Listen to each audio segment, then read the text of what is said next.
Well, we're just a couple of days away from the Great American Solar Eclipse. ABC 57 News will have coverage of that eclipse beginning Monday. And we're working for you tonight so you can be prepared for this almost once-in-a-lifetime phenomenon. Listen up if you're thinking of preserving the moment. ABC 57 News' Kylie Walker talked to the Michiana Astronomical Society. And Kylie, they say that technically you can take pictures of the eclipse, but there's some things to keep in mind. Kaylee, Bruce Miller with that society told me that you can take pictures of this upcoming eclipse, but it's the same thing as putting a magnifying glass, much like the one that I have in my hand right now, up to the sun and watching everything underneath it burn. Yeah, don't let the eclipse be the last thing you see clearly. A warning to those who are going to watch the upcoming solar eclipse. Well, I've been anticipating it for like a year now. Abby Lancaster, a huge astronomy fan, says she's beyond excited for August 21st because it'll be her first time seeing an eclipse. I'll probably go outside, I'll like Snapchat it, I'll probably put it on like my Instagram and stuff. She's showing me how she'll be sharing that experience with her family and friends on the web.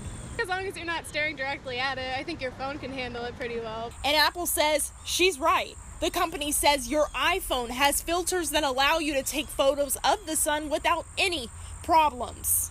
But to be on the safe side, I checked with NASA to see what tips they're giving folks on how to snap that perfect eclipse pic. The first thing that you want to do is establish your focus. Tap your screen to set the focal point on the eclipse. The sun is very bright. Experts say you might want to bring down that exposure. What you're going to do here is slide your finger up or down the screen to darken or lighten exposure before snapping the shot. And also you want to make sure that you're using your phone's timer to make sure you're not getting any shaky shots.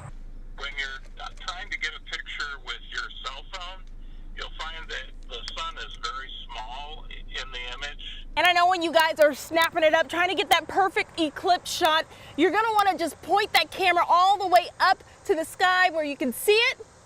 Experts say that's not the way to do it. You may be looking at the sun with your naked eyes.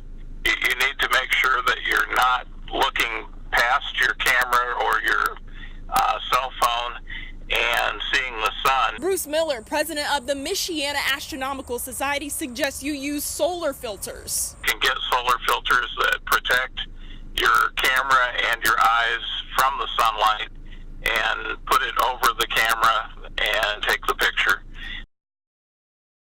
You can't get one of those solar filters, that's just fine. You can use the lenses from those solar eclipse glasses that everyone seems to have around these days. But if you can't get your hands on any of that, go ahead and get a cardboard box like the one I have in my hand. A cereal box will do just fine. Poke a hole into it and take as many pictures as you want. I'm live in South Bend. Kylie Walker, ABC 57 News.